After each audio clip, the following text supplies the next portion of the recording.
So much we could talk about, only so much we can talk about. You know, when it comes to the history of Austin City Limits, everybody knows, anybody who knows anything about ACL's history, that Willie Nelson did the original pilot show on that magical day in October 1974. But what a lot of people don't know is who the first band was to tape the first show in the first season of Austin City Limits. You know the answer to that question. I was hoping you did, or else I'd be worried. It was us. You know, in 1975 we had a big hit record, The Letter That Johnny Walker Read. It was a top 10 record, and Joe Gracie was my sometimes roommate. We shared a house down on South 6th Street, and he was the local disc jockey and a writer for the Statesman, and so they hired him to book the show. And he came into the house one day and said, we're doing this TV show over there. They want you to do the first one. Who do you want? I said, well, let's do the Texas Playboys. That would be incredible. And the folks didn't know who the Texas Playboys were because they weren't, you know, they'd been gone for many years. Anyway, it turned out to be a legendary show. But how long had you been in Austin by then? By early 75. 73, was when we moved, rented a house. Yeah. So you were already pretty well established in Austin. You were out playing with the Armadillo? The Armadillo, Anywhere Soap Creek Salon, yeah, and then the big festivals that were, you know. So, you know, that show with Willie, the pilot show, could have been it. There was no guarantee there'd be life after that. If it were not for good old Lone Star Beer that came up with enough money to fund the first season, which again could have been the only season of Austin City Limits. But it was that first show, the first episode with you and Bob Will's original Texas Playboys, minus Bob, sadly. And that's what got the ball rolling from that point on. Now, during the time, these were all our pals, and it was, you know, it was just made sense. We thought it was a local TV show that was going to be showed in Austin. Who was in the first year? I'm really not clear. Well, I mean, the usual suspects who you would imagine, you know, from it was back in the B.W. day. Stevenson, Marcia Ball, Frida and the Fire Dogs, of course, Michael Martin Murphy, Jerry Jeff, Doug Somm. That was Greasy Wheels. Yeah, that was what this town was all about. I mean, it was really amazing. The national media was trying to figure out what was going on down in this little town called Austin, Texas. And here it was in a capsule. The first 2 or 3 years, that explains it all. Well, what do you remember about that first show? And then let's talk about some of the other shows. There were many that came after. The amazing thing about the first show, and I've watched them. First of all, I watched the pilot of Willie, and it is stunning. It's amazing.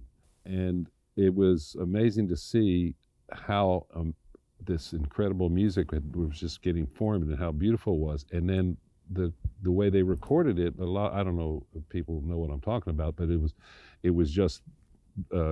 very low tech. It was 2-track audio. In other words, what we played and what you saw was what went on. And Willie had said to me, I remember asking him about Austin City Limits, and he said, yeah, we just wanted a TV show where we didn't have to make golf jokes with Bob Hope. You know, he said, can't we just play the music that we play every night? And those shows, like Willie's Pilot, your first show, they look and sound incredible. Yeah. Today, almost 50 years later. In 1977, we were playing a show at the Smithsonian, and when they inducted or put that show into their archives, I said to the guy, I said, you got quite a museum here at the Smithsonian. And he looked at me, he said, you got quite a museum up on stage. And now we have y'all in the museum. And that I think is what's amazing about this series, is that the history that has been preserved by all of these shows is immeasurable in its impact on future generations. Well, there are a few artists or bands that have been associated with ACL and with our long history, more so than Asleep at the Wheel. I mean, really. Oh, absolutely. And it's definitely been a two-way street. You know, you've become like a mainstay of the show over the years, and I dare say that we might have given you guys a bump somewhere along the road. This was our introduction to the world. Austin City Limits was the only way that people that didn't come see us live got to see what it was. Because our records, although they were good records and hits, smaller but hits here and there, that's not what we were all about. This is what we were all about, on stage. And somebody who you know very well and I know very well and has appeared on this show more than anybody except Willie, I guess, is Johnny Gimbel, who was one of the greatest fiddlers, and on the shows, the one with Pete Fountain. I mean, the incredibly diverse shows on this, from Ray Charles to honky tonk music to Tammy Wynette to Roy Orbison. Lightning Hopkins, Like I say, it's the broadest collection of American music on film, I think, that exists. Those of you who are old enough to have 40, 50-year-old memories, it's very unusual to be able to sit in the space where it all happened. I don't get up here as often as I used to since we moved downtown, but occasionally if I happen to be in the neighborhood, or I'd come in to record some voiceovers and I'd be in this room by myself, it doesn't take much. If you just stand here for a minute and listen, you can almost hear the echoes, without getting too dramatic about it, the echoes of all of the people, Johnny Cash, Stevie Ray Vaughan, on and on and on, who have filled this room. I was so happy when we were not on the road and they were filming something. I'd come out here and bug y'all in the control room. Or wander up to the catwalk. Yeah. That was one of the best places to see the show. Oh, listen, man. I remember going up there when Roger Miller came to do the show, first and only time. And Willie was in town. And this was when Willie was on the cover of Newsweek and Time, and he was the king of country music. But he wanted to come and see Roger's show, but he didn't want to make a scene. So he said, "Where can I see the show without people?" So I took him up to the catwalk, and it was the strangest feeling, especially after a few minutes, looking down through the lighting grid, watching Roger on stage, and Willie standing up there on that catwalk. Nobody had a clue. So he was there, provided the smoke for the lights. Yeah, the haze, natural haze. Listen, Terry, like I say, and I want to say this about Terry Lickona, the show would not be here today without him, not just because of his creative input, but because in the lean times, these guys were able to make this show go on for 10 years on a budget that would not make a 30-second commercial these days. Seriously. Well, it was a labor of love, to say the least. We did it. We had passion for it. But I want to get back to you guys and your history, because Austin City Limits may be around for 46 years, but Asleep at the Wheel has been around for 50 years. You had already been going by the time you hit the stage that first time. And ironically, as most people know, when you guys started out, you were carrying on the legacy of Bob Wills and the Texas Playboys, Western Swing. And of course, ironically, you've been around playing a lot longer than Bob Wills and the Texas Playboys ever even dreamed of playing. Yeah. But what you've done, you took all of the elements, all of the sounds that went into making Bob Wills so unique. The big band thing, the swing, the blues, the jazz, the country. And not only, have you carried on that legacy, but you've turned it into your own thing. You've taken it off in different directions. You're not just a Bob Wills cover band, obviously. No, never wanted to be just redo what was done.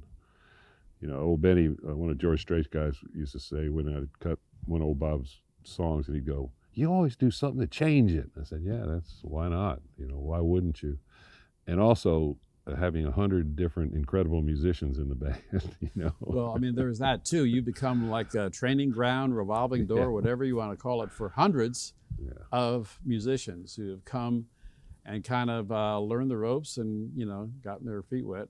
Yeah, George Strait. Yeah, George Strait borrowed some of our players when he started his band. Bob Dylan still has some of our guys. The Nashville session world is littered with Asleep at the Wheel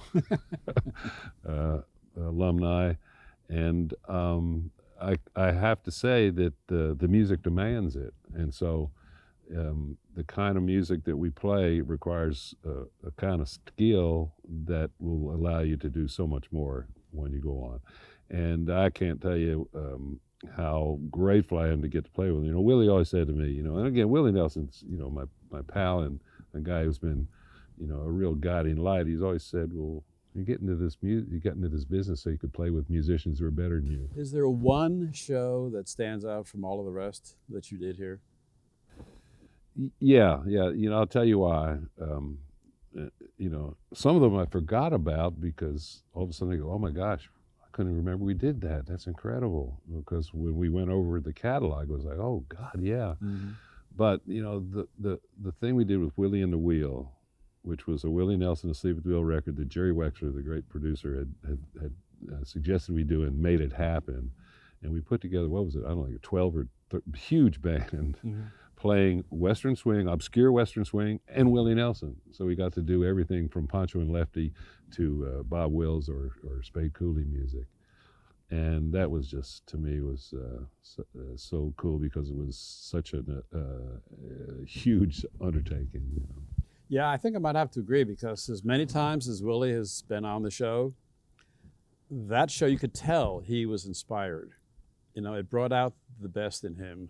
Not that he doesn't give it the best every night, but I don't think anybody's ever captured him with that kind of a backup. Yeah. For television. Yeah, it was the big band. Yeah, because Willie's good with just Willie and a guitar and Sure. a drum, but when you have a chance, and it's the same thing. We've the clip of the Swinging Over the Rainbow one, which is incredible. That was a fun show. Oh gosh, and it's only been showed, I think. Well, that was not a regular No. Austin City Limits episode. That was a special Presents. thing that we did for PBS. And, it might have run a couple of times, and then that was it. And then it disappeared into the archives. And I don't know if you know the story, but I was working with those people at Third Coast Video at the time, and I said, I just talked to Willie Nelson, and he said he'll do a tribute to Django Reinhardt show that we're going to put together doing swing music, but he wants to do it on Austin City Limits, and so. We came here, and he said, and he didn't know that wasn't this regularly scheduled. Even did I. It was just Austin City Limits because it's done right here. And Right. we don't care, and it's one of the most amazing shows. That's when I introduced Jackie King to him, and Freddie Powers was Freddie part of that Powers. show. It Yeah. was Johnny Gimbel. Yeah, I miss Johnny so much too. He